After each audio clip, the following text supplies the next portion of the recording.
I love making sick meaning, and I also happen to love Imperial Knight. And today we're building, converting, and painting the sickest Nurgle Knight you've ever seen. And best of all, you guys get to follow along the entire process and learn exactly how I'm doing it. But where does one even start? So let's grab the 2 boxes and make a plan.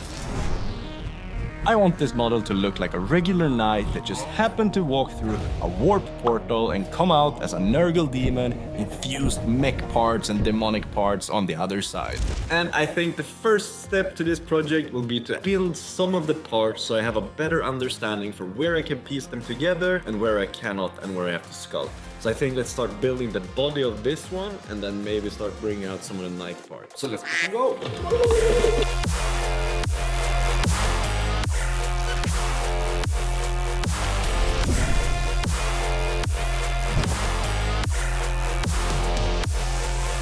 Okay, so I'm getting an idea here. Instead of putting the first foot on the leg, I'm thinking, what if this leg is like a demon leg, and then I put one of the feet from the knight on this one, and then on this one, I like remove the thigh and hip from the demon and replace it with the hip and thigh from the knight, so it looks like only the calf down is the Nurgle part. How awesome is that?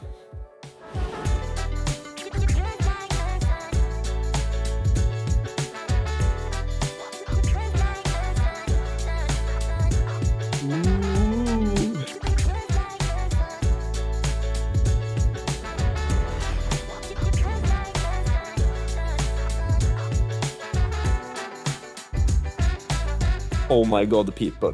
This is gonna be so cool. I mean, just look at this, like, mechanic foot, like, pew, pew, pew, pew, pew, pew. Fucking lit. Now that we have the main body built and this leg detached, I think it's time to start building some of the mech parts and try to fiddle around until we reach something that really looks... Because right now, this doesn't look like a knight. It's more like, what the hell, Lucas? What are you doing? I don't know. I haven't eaten a single cookie today, so I'm running a bit on fumes, so to say.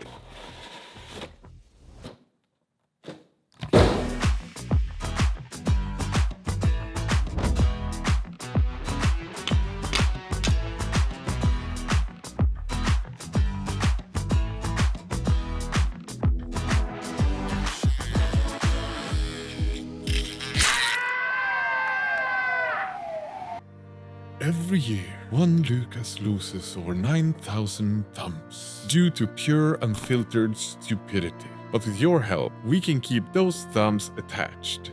Just hit that subscribe button and give a thumb the future it deserves.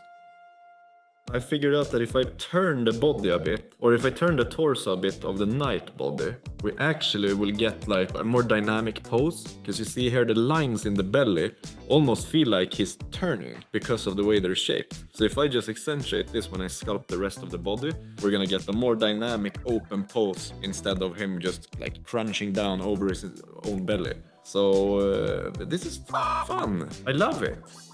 He's so fat and ugly. It's like me in 20 years. Great success.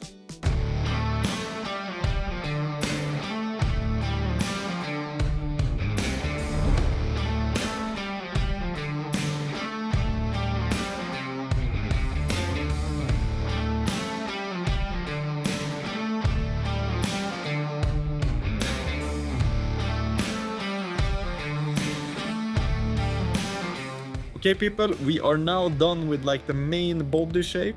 It can pretty much stand on its own if I give it like a little bit of a rest like this. And it looks so good! So now I'm thinking of adding like the cannon arm, and I'm thinking of using the mouth arm and then just inserting like a flamer into its mouth so it's like... And it's gonna look so cool! Flame on!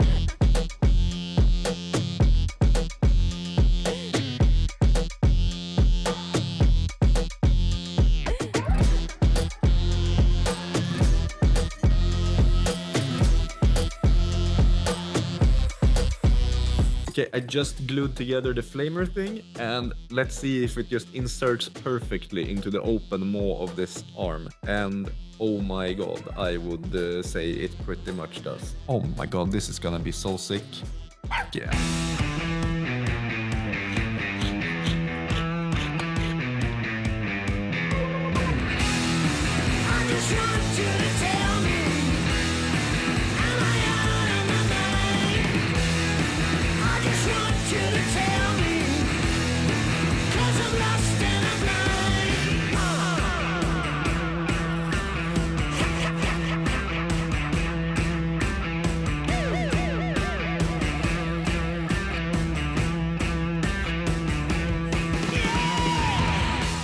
I'm starting to feel like we're pretty much there right now. We have something that looks like a freaking Nurgle infested knight. Now obviously there's a lot of gaps that we're gonna have to fill those. So I'm thinking of stuffing the entire mini with some tin foil and then start using some epoxy to get some bulk.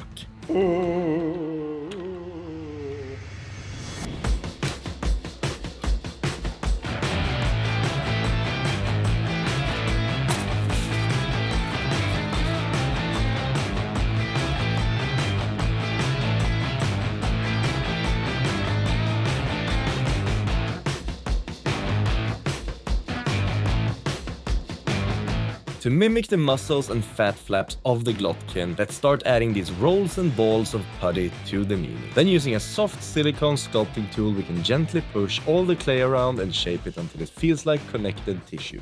In this step, it's nice to use a lot of Vaseline for the putty to shape smoothly and not break into smaller pieces.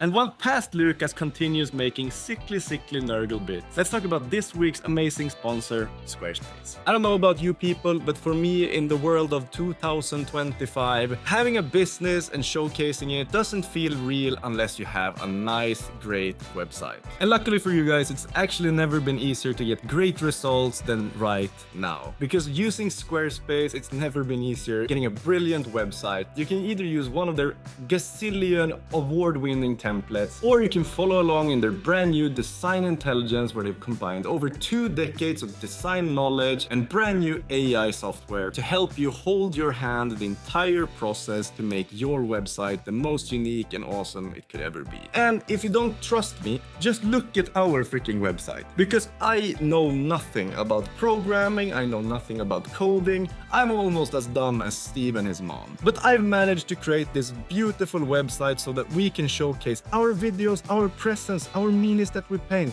And it's not even hard. It literally took me like 20 minutes. So you guys can probably do it in 5. If you want to try out Squarespace, make sure to head over to squarespace.com. And when you're ready to launch, you go to squarespace.com/Squidmar, enter the code Squidmar, and you get 10% off your purchase of an entire website or a domain. So what are you waiting for? Venture into the jungles of a website, create the nicest one, enter the code and get a nice price. But now, let's see what past Lucas is doing. It's a brand new day, people, and the first few steps of sculpting are all done. And this is really why I love working with epoxy sculpt, because you can just do shit so fast and still make it look good. And it's just such a nice way to bulk up the early stages of a miniature. But now let's hop on to finalizing the final few details using some Tamiya putty and maybe even some epoxy putty here and there. And with that, we should probably have something that's ready to paint sooner today. Fingers crossed.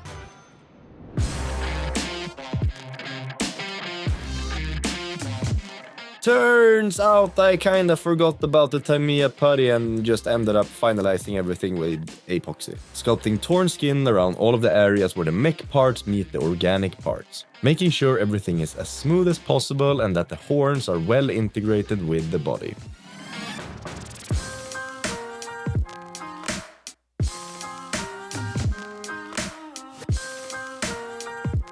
To get some of that classic Nurgle texture, we can use this round side of the sculpting tool and push it into the putty over and over again. Just remember to do it as random as possible and always apply different pressure to get variation in the texture.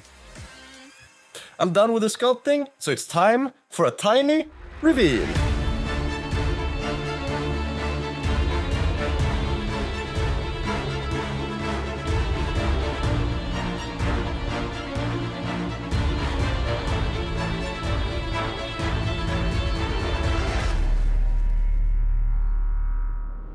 Peoply peepers, we have a finished Glotkin knight. But no, it's not finished, we need to paint it. But as you can see here, it's a little bit shiny from all the Vaseline I've been using when sculpting it. So we're gonna bring out some power washing thing, like brake washing, and rinse it of all the nasty Vaseline so that the primer can actually stick to the surface. Every fucking time I'm about to prime a miniature. We get the fucking monsoon rains and the winds from the gods and fucking hell itself. Is it fun being Luca? No, and I don't even get any fucking cookies for it. And now people, when you've hit it with the power wash, we need to wash it in water so we don't accidentally melt the plastic. Now this just needs to dry because right now there's like speckles of water on it everywhere. And if we have that, then when we prime it's gonna mess everything up. So now we put it over like a radiator, over a fan or something that's blowing air. It will make it quicker. Great success.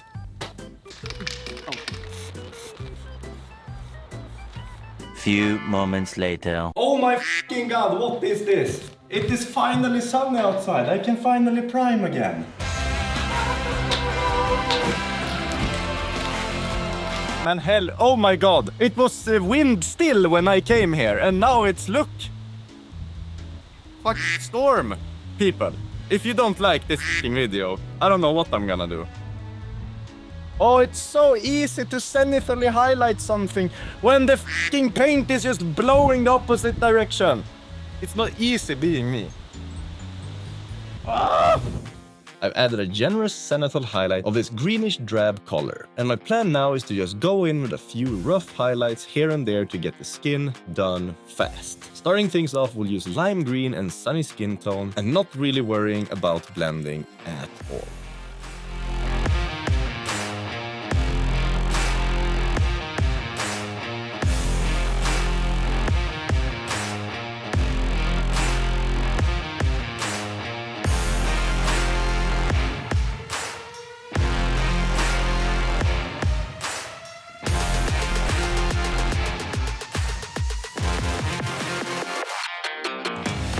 Once I was done with the skin, I got a bit lost. The mini is so big that I ended up jumping back and forth, base coating horns, metal, teeth and leather.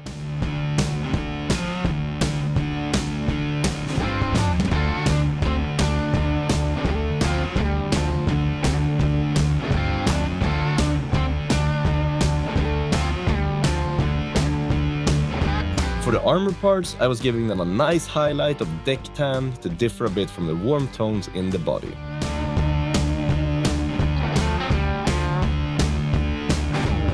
For all of the horns, mixing in deck tan to the dark rust is a great way of creating cool horns that will also differ from the body.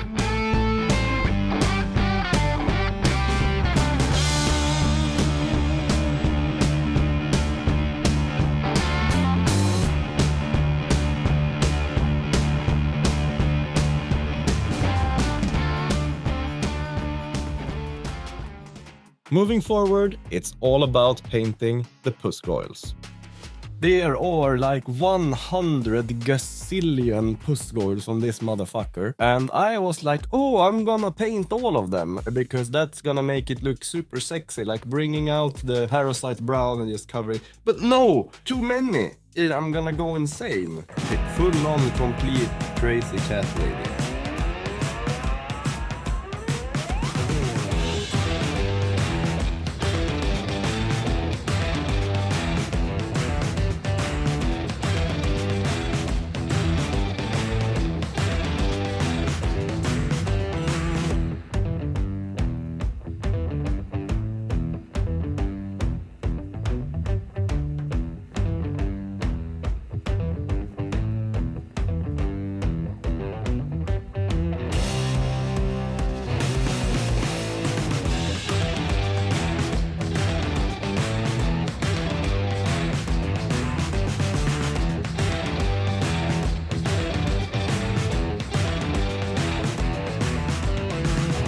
Doodle-dooders, we are in for another day, and I think I'm pretty much done with everything with the brush. So now we're gonna move on to the actual cool step of this process and bring out the airbrush and shooting inks. And as you see here, the mini looks awfully uninspired. It's almost looking ugly, but I promise you, when we bring out the inks, it's gonna be so much better. Starting off with the red ink. shooting this everywhere where the metal meets the flesh. And also kinda where we have ugly gory bits, which on this mini is pretty much everywhere, making sure to only shoot it in the shadows from below to not tint the area too much.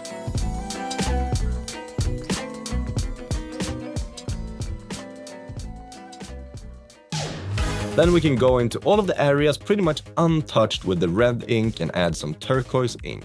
Here I'm using our express color Snake Green.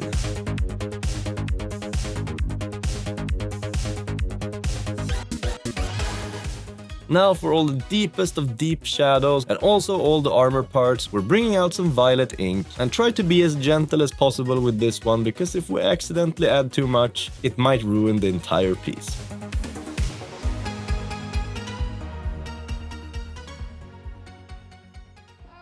Now that the inks are all dry, let's once again bring out the brush and make some small details pop even more. First off, let's tackle the puss goils, adding a specular highlight of ice yellow in the top center of some of the goils. Then once it's dry, we can glaze some sun yellow over the entire puss goil to really make it look like a proper pimple ready for a squeeze. Now let's add some blue-green diluted with some water as verdigris around all of the small bolts in the copper plating. And here you can fiddle around with how much water you want in the mixture to get different results throughout the copper.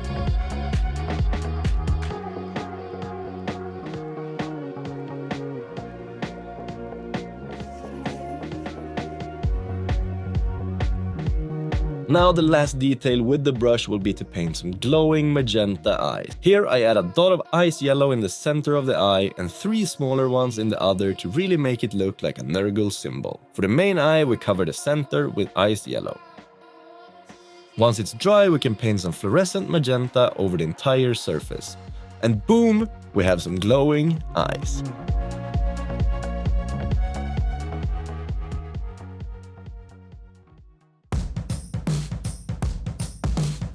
Now to make all of the robot parts and panels look even better, let's add a pigment wash in pretty much all of the crevices.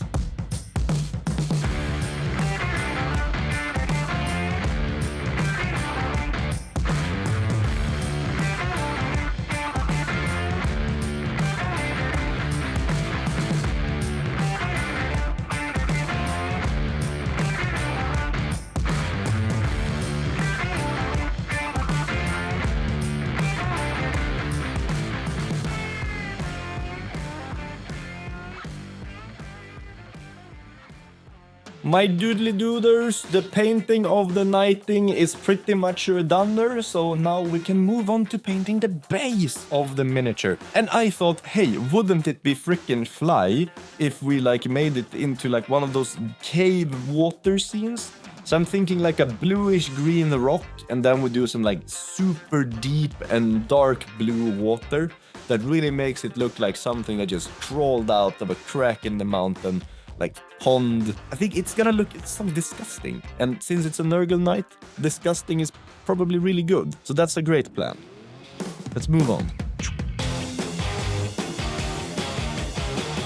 Beginning by giving the rock a sloppy paint job using dark sea blue. In this step we want a lot of water in the paint to let some of that primer from before shine through. This will create a realistic looking rock that has some various textures and various tones throughout the rock. And in order to make the water effect, we slab on some of the Vallejo Mediterranean water effect. Here you can gently dab with a toothpick or a popsicle stick in order to get these swooping wave formations.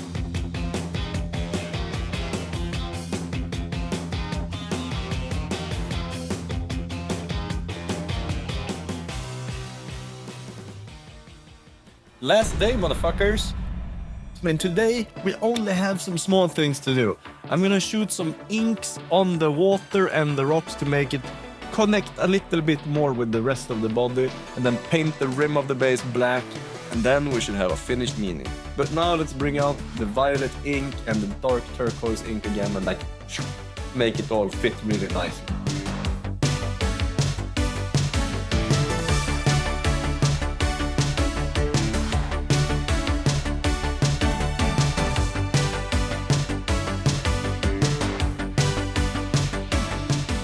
I have a maybe stupid idea. I was like, oh, what if we take like a white paint and thin it down and like feather it on some of the waves, on the top of the waves, to make it look like, you know, the foam from the water.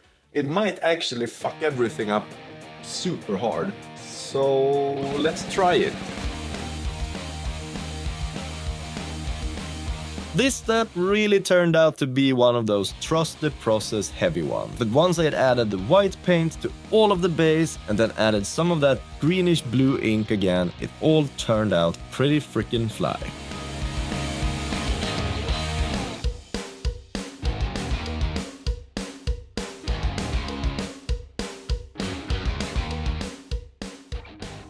I have finally put the last little details on this motherfucker. And you know what that means?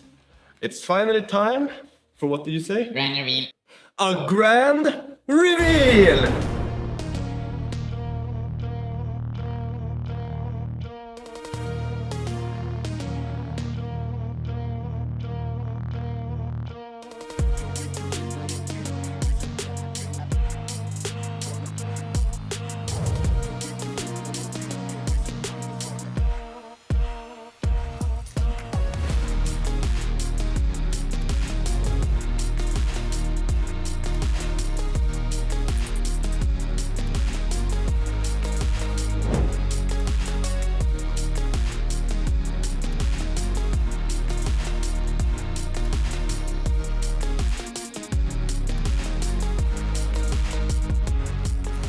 And people, did you notice that every single paint I used in this video can all be found in our paint sets that we've released alongside Vallejo? If you guys liked what I did with this conversion, make sure to like this video and press the little subscribe-ly button, because that really helps push our content to new people, and that makes me really freaking happy. And also a massive thanks to this week's sponsor, Squarespace. You know, guys, that we love them. We made our own website, so you guys should too. Follow the link in the video description. And also our amazing Patreons, because without you guys, we couldn't do any of this, you know. We are like living the dream and getting to make fun Warhammer projects all day and get paid for it. And that's thanks to these awesome people, especially the top donors. So with that said, have a great day. Bye bye. See you next time, Steve's mom.